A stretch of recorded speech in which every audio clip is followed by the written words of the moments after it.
No, don't delete. It's not that. It's live right now. It's the second one. Oh. Wait, it will lose access to our audience. We need it to be published after. Yeah, it's this. It's public. That's why people are watching. Unlisted. People please do something. They were able to hear and understand all the feasibility topic, and after that, please repeat the slides for question. Yes. Just repeat it. Yeah, I've shared the link. Open up. Open.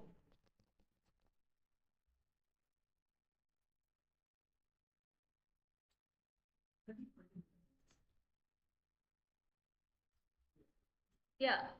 Hello everyone. Hope I'm audible. I'll repeat the section with respect to the slide deck again for those who could not hear me earlier. So to begin with the slide deck, we have the limit of 10 slides, excluding the title slide as well as the references and the summary that you have at the end. So to move on to the format, again, as I've explained earlier, we have theme details as well as the chosen theme in slide 1, followed by the problem statement as well as its significance. The problem statement details were earlier explained by Chinua. And next we'll move, we have the proposed solution as well as the novelty. And then to integrate the medical as well as the engineering aspect, we have a few slides dedicated towards the technical approach as well as the clinical relevance. After this, you have to explain the feasibility of your solution and how it can impact the real world. And then followed by this is the summary as well as the call to action as to why your solution can actually impact, have a crucial impact in the world. Next, we have a slide deck which is supposed to be the data heavy aspect of your proposal. It should be concise and precise, and you should be able to understand the whole. The evaluators should basically be able to understand what you are trying to put through to them through the slide deck, and your video will act as a reference to this with respect to the diagrams or the other data analytics that you would want to explain to the evaluators. And moving on to the format, please ensure that you have a consistent template throughout your slide deck. If you're using Times New Roman, please keep it the same font size, and do not make your slides too compact. Have it compact. Don't include too much information in each slide. Please limit to maximum 5 to 6 points per slide. And as this PPT, you can see through this PPT, have a dark text against a light background or a lighter text against a dark background. Please keep it professional and try to limit the animations or transitions that you have. Have as many images, diagrams, charts to explain your solution better. And again, ensure that your alignment and spacing is uniform. Please refrain from using AI to generate your slide decks. We will make sure that all the PPTs go through an AI detector, and plagiarism check will definitely be done. And after this, ensure that your last slide consists of the unlisted YouTube video link in it.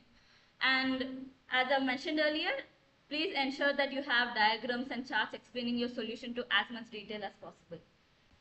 Now, moving on to the possible solutions, we have 5 different areas that you can work upon. AI/ML, please understand that JIPMER or IIT-Bombay will not be providing any data sets for these. Other aspects include biosensors as well as the wearables, software and IoT, mechatronics, robotics and automation. So me as well as the other team members from InCubate will explain these solutions better so you have a better understanding. Moving on to the themes. So the first theme we have here is neonatal and infant care technologies, right? So when you think about neonatal and infant care, it starts even before the child is born.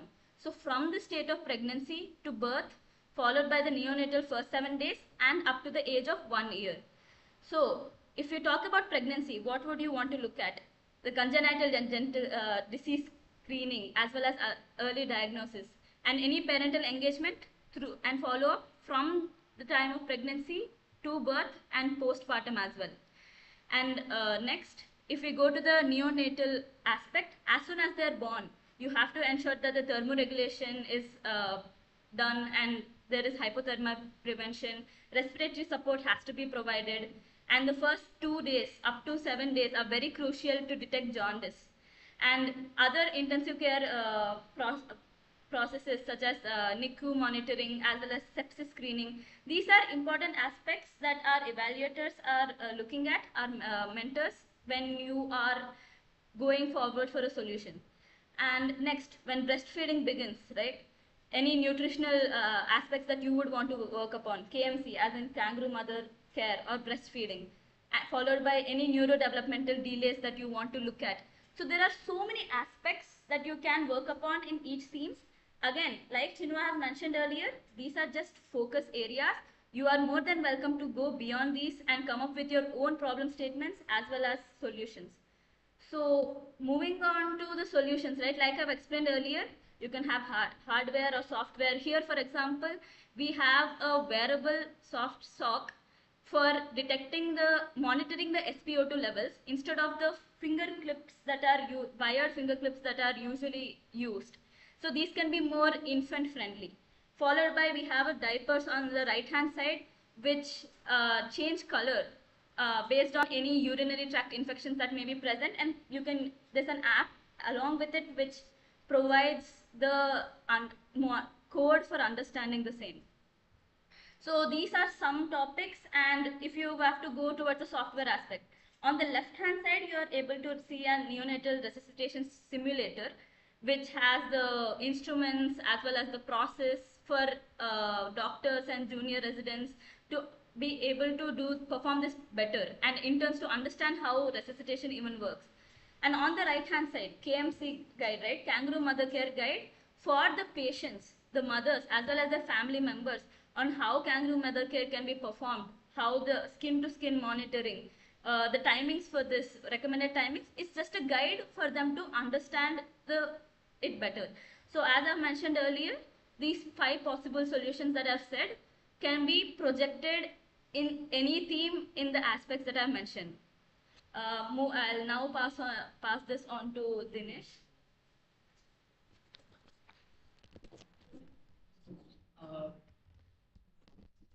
Hello guys, we're facing a network issue right now. If you want us, we can try reconnecting to a stronger network and start another stream. If it's alright the way it is, we will proceed with the stream with the laggy video. Please let us know in the chat if you want us to start another stream or this is fine, because I feel the audio should still be fine.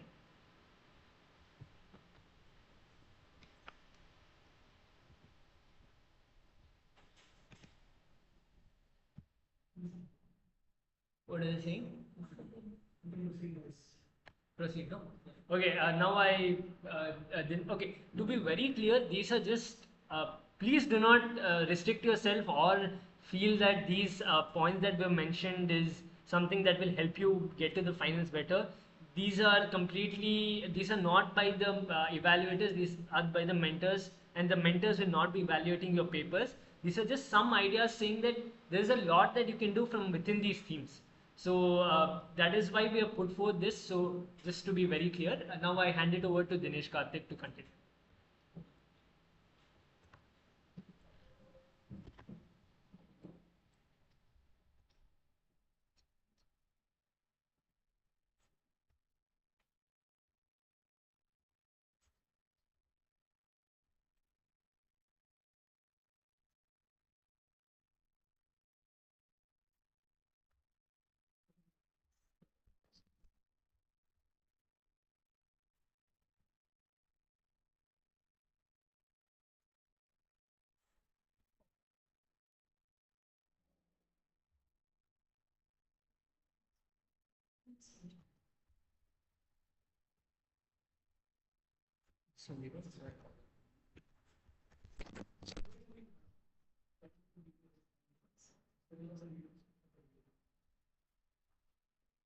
that's good. We'll just turn off the video. We can turn off the video. Just give us a second.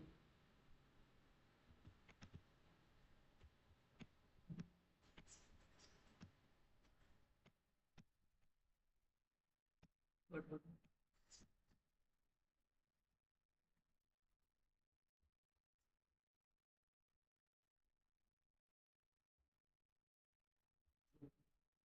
Hello everyone, this is Dinesh Karthik. I'll be getting to the next three themes. They are infection control and critical care monitoring. My first theme, infection control and critical care monitoring. As we know, the like infection control and critical, the first part of the theme is infection control. When someone thinks of the infection in a hospital setup, the first thing we get to think of it is first thing we get to think of it is a hospital-acquired infection and that are caused by multi-drug resistant pathogens. So it's a major concerning thing in a hospital setup, and there's lack of real-time detection of this hospital-acquired infection, and there is also growing antibiotic resistance patterns, and there is lack of antibiograms available in our like microbiology department and setups. So this theme mainly revolves around the hospital-associated infection control and antimicrobial stewardship programs and development of novel disinfection and sterilization technologies and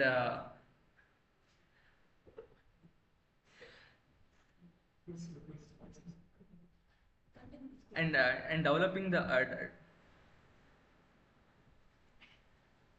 and developing real-time detection tools that can be help actions in case of in sudden outbreaks. And some examples that we can think under this theme is development of new hand hygiene equipment and also development of UV disinfectant devices, etc. Coming to the next part of the theme, it's critical care monitoring. When someone thinks about this critical care monitoring, the first point that comes to our mind is ICU setup. Yeah, the theme revolves around the ICU setup. Repeat your continuous start this stuff. Yeah. It is lagging some this. Okay, the ICU critical care. Yeah, now it's okay. Coming to the second part of the theme, it's critical care monitoring. Whenever someone thinks of critical care monitoring, the first point that pops up into the mind is definitely the ICU setup. So the theme revolves around the detection of early warning signs in the hospitalized patients and monitoring the patients. So the hospitalized patients might develop the condition like life-threatening conditions like sepsis and shock at any point of time, and there are there's very few devices that project warning signs and that help in real-time monitoring of the patients. So so under this theme, it's your aim is to work on these ICU monitoring devices and uh,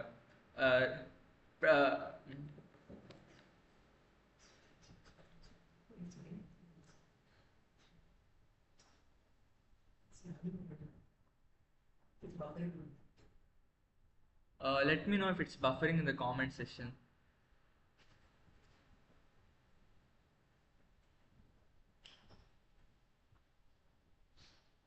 It's okay.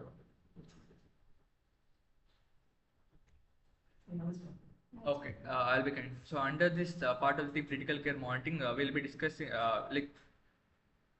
you can work on the remote ICU monitoring, non-invasive monitoring technologies, and more emphasis can be given to sepsis and shock, the identification of the warning signs and real-time monitoring of them, and also like novel critical care monitoring devices can be put forth.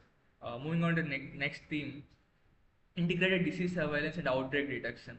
The first part of the integrated disease surveillance, uh, like in an hospital setup, there's lack of warning systems for outbreak detection and management. So we can work on that. And also when it comes to integrated disease surveillance, there's also Yeah, there's an increasing vector-borne diseases and viral diseases these days. So we can work on surveillance, prevention, diagnosis of them, and and particularly pertain this southern part of Tamil Nadu. And there are emerging diseases like melioidosis in the particular in the southern part of the Tamil Nadu. This recently emerging diseases. So you can work on that. One example I can give in this case is like as part of as far as as India concerned, there is absolutely zero point of care diagnostic test for melioidosis. So you can work on something like that, and also you can work on detecting the hotspots like per se pertaining to melioidosis. Odisha and northern districts of Tamil Nadu are the major hotspots. So you can work on the prediction of disease hotspots. And also when it comes to integrated disease surveillance, it's not only us, it's all human. Hello everyone. Hello. Is the stream fine now? Hello.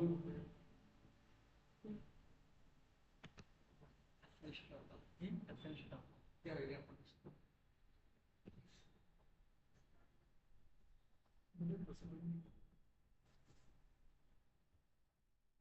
I think people left the stream. People left the stream.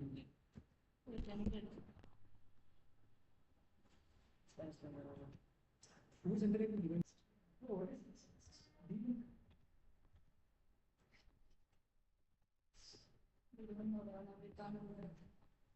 No, but it's a bit of.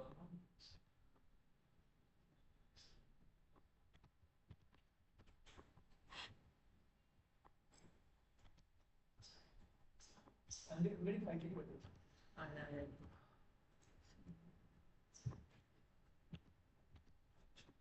Okay, is the stream working now? Hello everyone. Yeah, it's fine now, right? I will. We will just continue with the thing.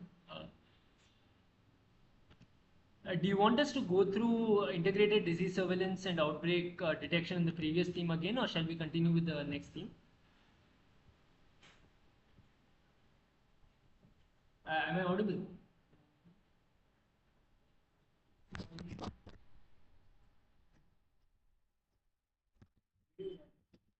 Oh yeah, video is on here. Now I think there's no lag.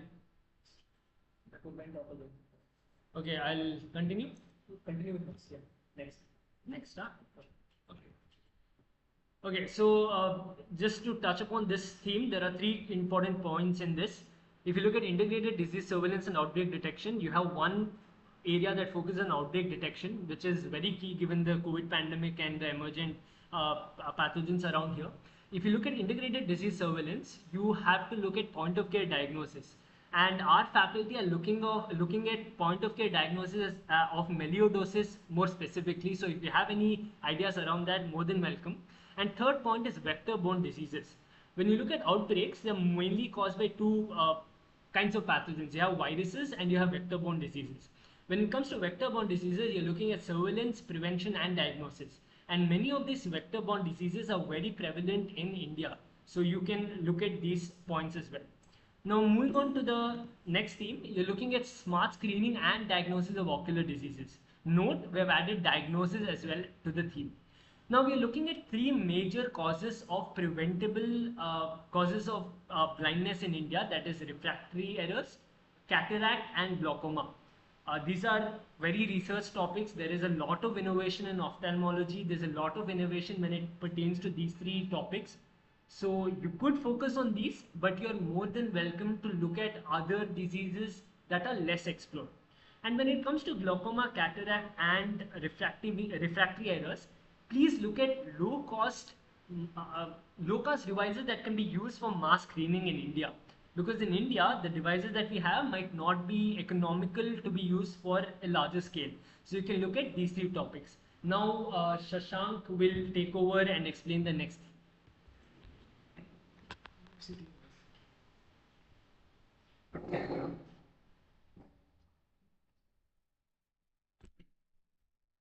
Good evening. I hope I'm audible. Okay. So moving on to the next theme, I'll be briefing upon the next three themes. Um, the next theme is clinical trial design, recruitment, and execution.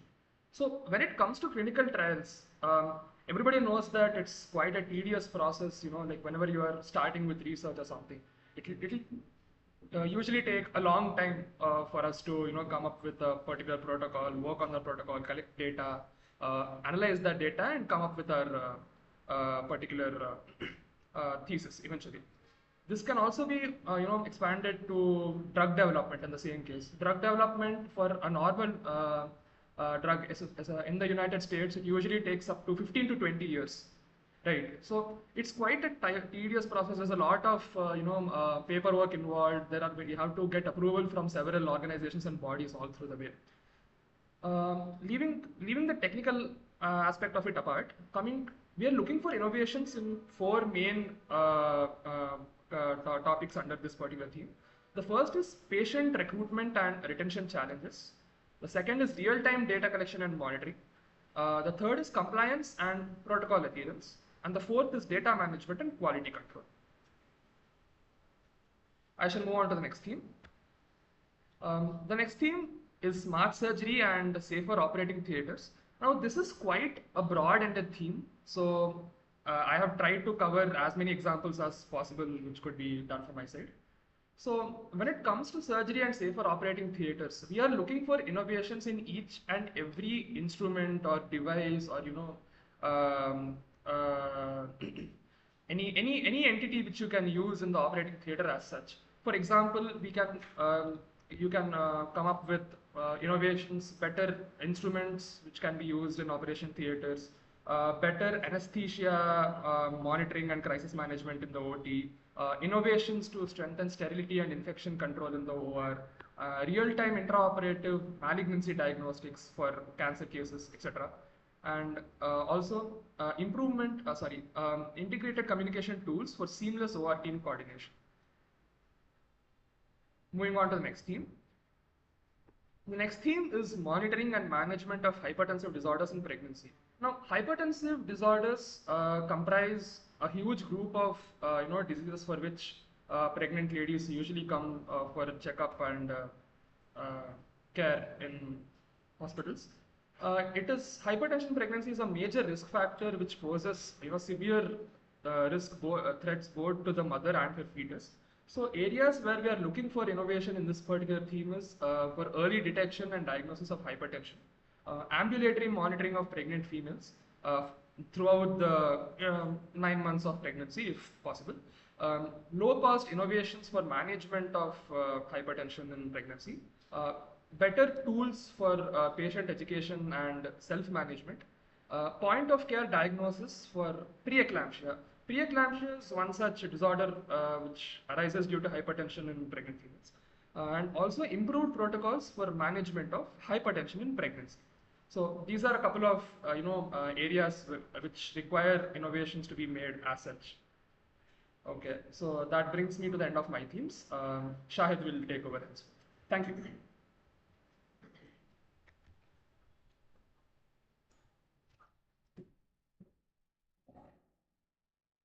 Hi guys, I'm Shahid. I'll be taking you through the last three themes.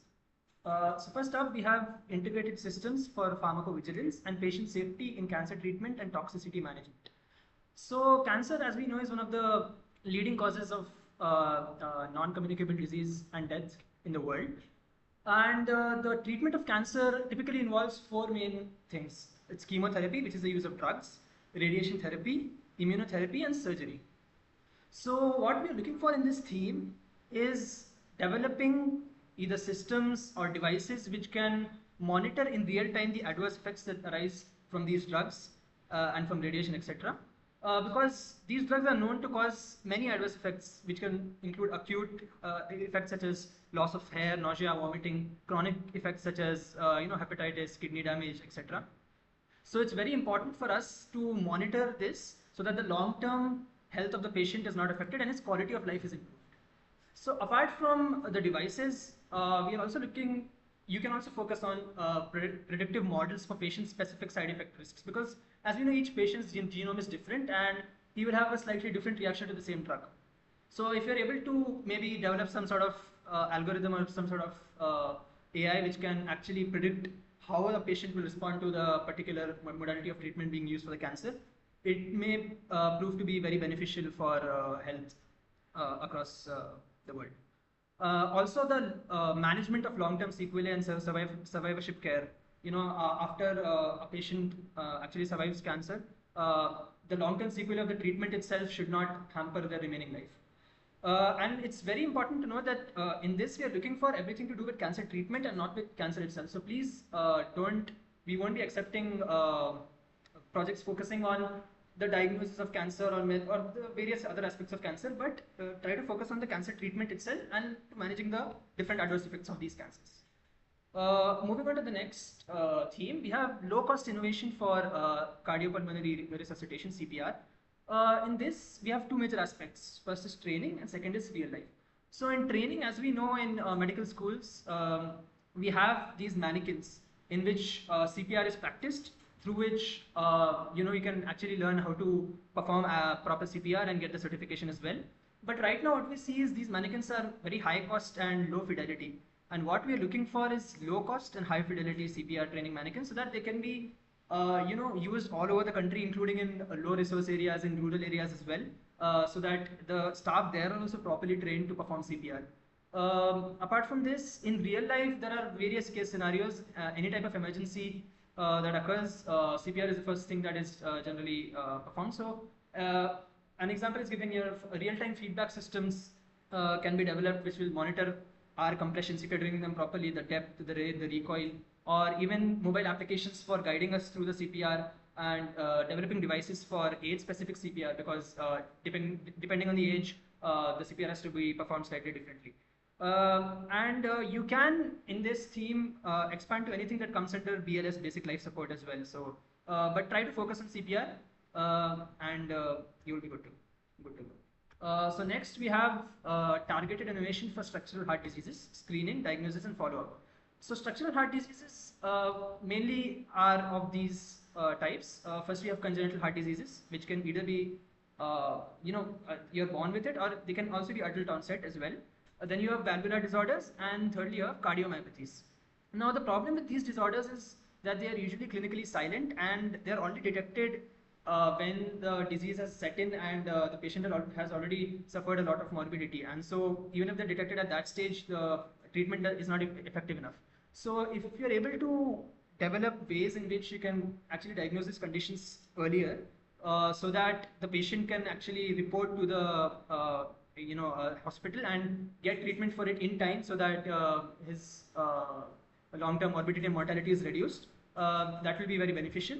So any sort of wearable device or some sort of application, algorithm, anything, it's up to you to decide what you want to do under this. So with that, I think we have come to the end of the themes. Following this, we'll be having a question and answer session.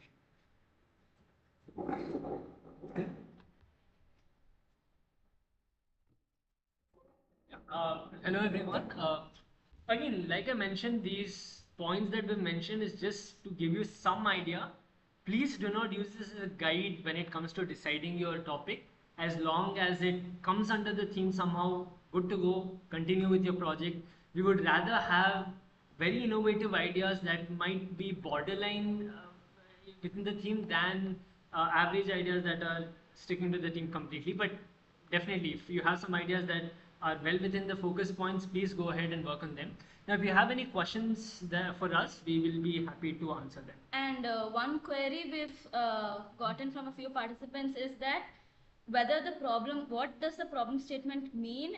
It does not mean the focus area. Focus area again is a broader term within the theme that we have provided. Within these focus areas where you actually develop a specific problem statement. And again, like Chinua said, I would again reiterate that you can go beyond these focus areas.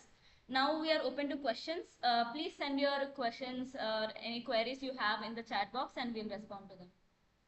Alright, first thing I want to know about early detection of shock in management. Again, it can come under the critical care theme. I mean, you'll have to do further research yourself regarding the early detection of shock and management, the available modalities there. I recommend the medical students in your team focus on researching these topics, whether it's already there or you'll have to work on it. So they have a very important role to play as well when it comes to deciding what project you'll be working on. Coming to one question from Kirtiraj, can we select any single focus area as a problem statement? Yes, if the problem statement is within the limits of being for you to derive a solution, yes. But again, you're not limited towards this problem statement. You're free to go beyond it. Okay, Harivatsa asked about the med engineering collaboration. In the video, like we mentioned, we want to see how each team member is involved, and we will look into the depth to which the idea has been researched, and the contribution of the medical student as well as the engineering student when it comes to the complete the project as such. And if it's a very simple, yeah, that should answer the question. Tanmay asks if we are required to strictly stick to these themes. Yes, you are required to limit your problem statement within the 10 themes that are provided. Because our mentors as well as the evaluators will be within this area of expertise. Yeah. This question I did not. Okay. So Priyambada Singh asked, we need elaboration on data sets. Okay, so basically, if you need to train any machine learning language when it comes to, you need a data set. You need to provide it with a data set for it to learn. So that we won't be providing. You will have to source it from your institute. That is, I think, abundantly clear because it violates a lot of ethical concerns. Arjun asks if there's any uniform template for the PPT. On the website InCubate2025.in, we under the phase 1 section, there's a submission template that is provided. These again are divided into each slide, and you can go within that range, but there is no specific template that you need to copy. Moving on to the next question by Satoru Gojo fan. Okay, that is which one is this? Okay, and moving on to the next question, do we need to have a working model before submission? No, you did not. You just need to present the proposal. The top 15 teams will be selected to build a proposal, and they will come present the proposal in JIPMER. Deva Sundravel asks if wait. Again, like we have previously mentioned, it's not about the focus areas, it is about the themes. So your idea needs to be within the themes, and if you are shortlisted to finals, your BTech as well as the MBBS teammate is required to come to the final presentation and provide your solution there. Regarding the data sets, one, you can source it from the medical institute of your medical teammate. Two, you can collect necessary data, but I don't think you'll achieve the necessary data set to train a thing. And the third thing is there are publicly available data sets that are released by the government. You can access those as well. So we will not be providing the data sets. Yeah. So Rahul Kumar, I mean, regarding that, you may speak to the mentors, JIPMER mentors, if you can get some help with the data sets, but we can't promise you or assure you that you will get the data set. So Rahul Kumar asks if we have not mentioned 50 finalists earlier. It has been fixed. It is up to 15 finalists, 15. Depending upon the quality of the solutions we get, any number up to 15 may be selected for finals. Okay, Prashant, if you get selected as top 15, you would get 7,500. We're working towards increasing that, but no promises at this point. You'll get it in so first after getting selected, you'll get around 2,000, 3,000, and then after completion, you'll get the remaining amount. That is what we have planned in 2 divisions. Yeah, next question. Nidish and several others have asked if we can provide an implementation. Actually, there are several other example hackathons that you can also go through for video pitch, and the PPT template has been provided on our website as well. And as earlier explained, every part of the video pitch has been explained by Chinua. Man, there are lot many questions. Um, can we choose a topic which includes a theme but also includes a broad spectrum of similar type topics? Yeah, that should be fine. Your mentor will. Is it? Yeah, you can use any data set. Regarding data sets, if you have any further questions, I think we're just dwelling on that. You can text me and I'll respond to you. Yeah. uh, interdisciplinary of two or more than two themes? Not really. If you would want to focus on multiple themes, you are allowed to submit up to two proposals. And the details about it, we have shared it as an FAQ section on the group earlier.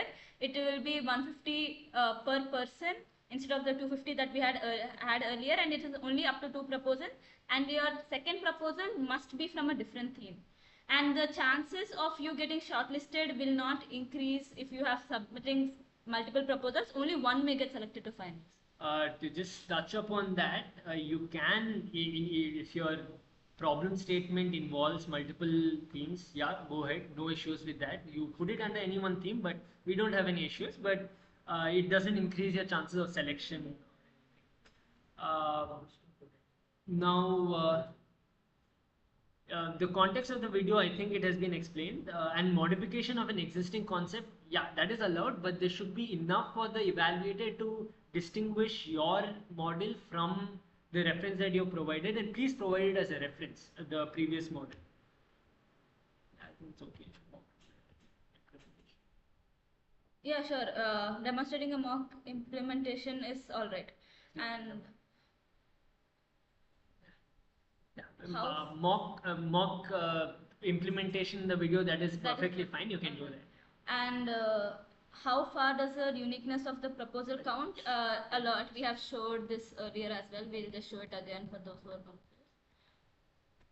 Yeah, here. This is the evaluation criteria. You can take a screenshot of it. Otherwise, also it's available on our website. These are the main points over which the evaluators will look into your proposal.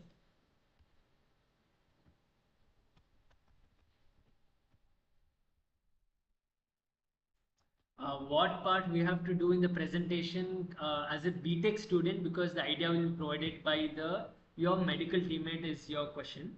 So in the proposal, we want to know how you're going to build the prototype as well. You did not build it, but we want to know how you plan on achieving that. And when it comes to, if it's a device, all the diagrams, all the technical know-hows, that has to be mentioned as well.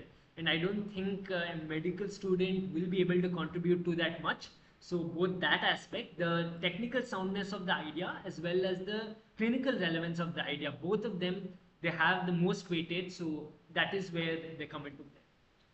Can we create two or more devices that can be integrated? This has been explained earlier. So your solution needs to be one. It can be interdisciplinary. You can choose amongst any multiple themes, but place it under any one. And what else? Yeah, one device should be enough. If you want to submit multiple devices, you can go ahead with the other device being a part of another theme and place it as a second proposal. Yeah. So it is okay to use AI generated images. No text should be AI generated.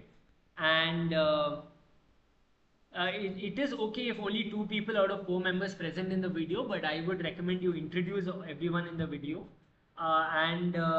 Presentation of prototype in the finals, we strongly encourage all members to come present.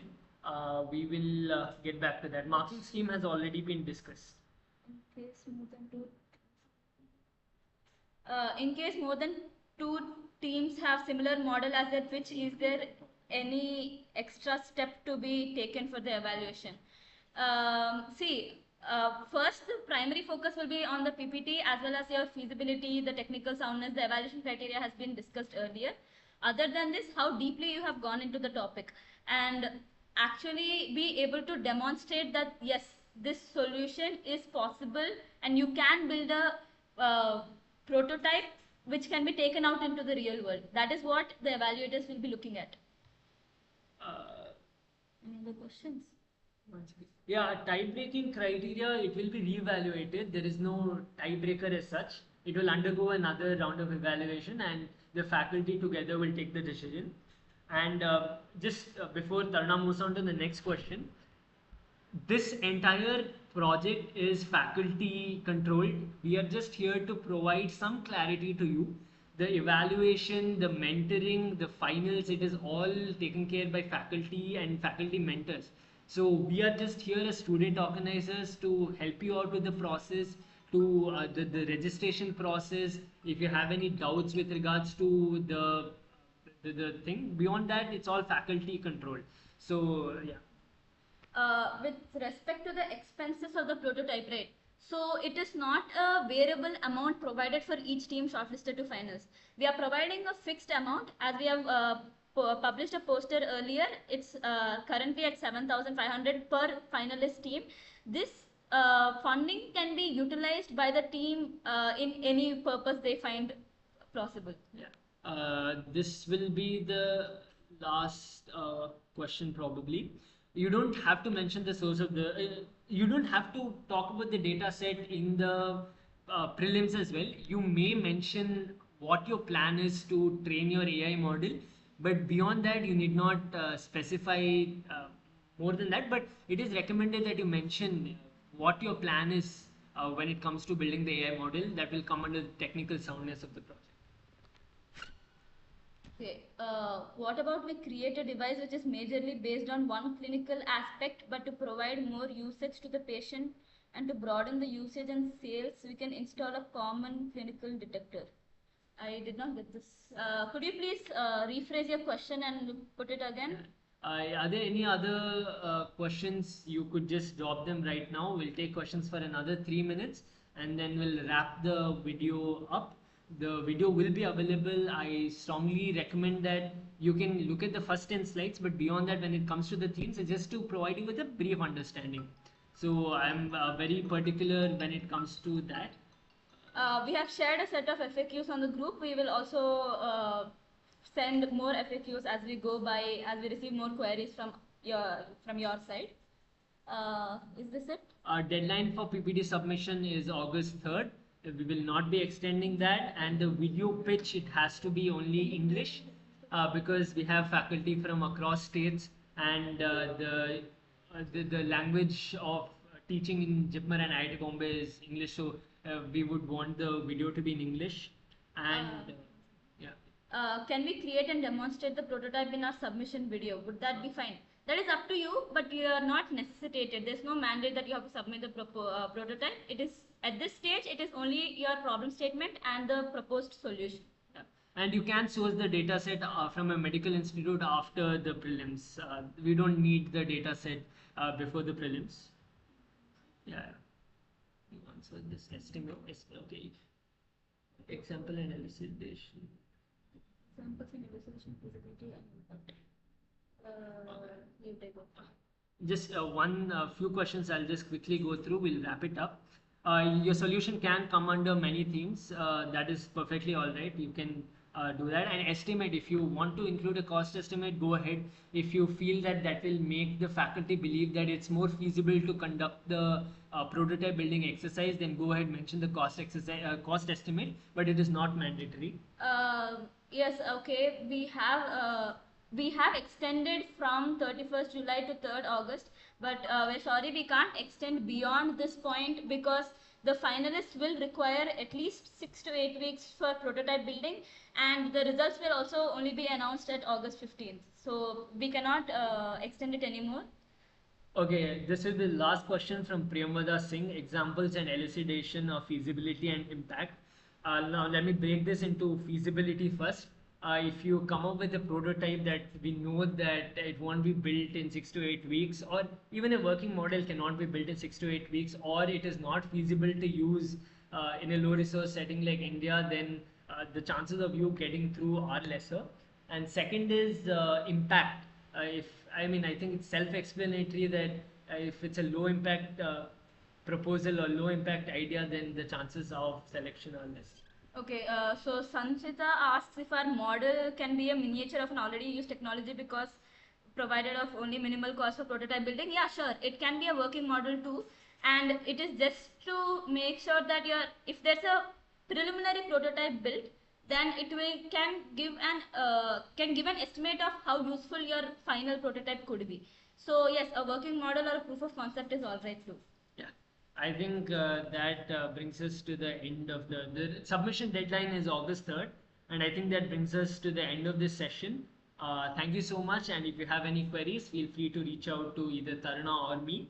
All the best, and thank you for being a part of InCubate 2025. We look forward to your submissions, and we are curious to go through all your solutions for these themes. Thank you so much, and stay tuned for further updates. Thank you. Oh, also guys, we would appreciate if you subscribe to the channel. We have a lot more content coming up with the finalists as well. So we have a lot of things planned out, and it's just a bunch of students putting this together. I mean, faculty is managing all the evaluation and all, but when it comes to organization, we are doing our level best, and we have tried to answer all your queries to the level best, and hope the registration process has been very convenient. So yeah, like Chris Chill says, like and subscribe. Yeah. Thank you so much. Thank you so much. Video making slide there. We'll share the slides. We'll share the PPTs right now. Yeah. You can watch our stream as well, whoever has missed out on it. Yeah. Like, share, subscribe. Okay, no share. Yeah. Okay, bye guys. Yeah, that's started, and Dinesh Karthik. We have a few more team members, Prithvin Sibi, Roy, Akash, Kavi, Srijan, Aditya, Naveen, Vajrakant. There are so many, many. And from IIT-Bombay, Shahul, Lakshad, who built the amazing website. And from now onwards, it'll be faculty who will be getting in touch with you. Thank you so much, and all the best. Wait, 1 second. Oh, this is a very important question. There is no set reservation when it comes to, or we're not saying that one proposal per theme, but we are trying to ensure that per theme there is a minimum of 1 proposal and a maximum of 2 proposals. We are trying to ensure equal representation of all themes, so you can go ahead and explore within any themes that we have provided to you. Yeah. And thank you so much for the words of encouragement. Thank you. We'll be ending this stream. 1 second.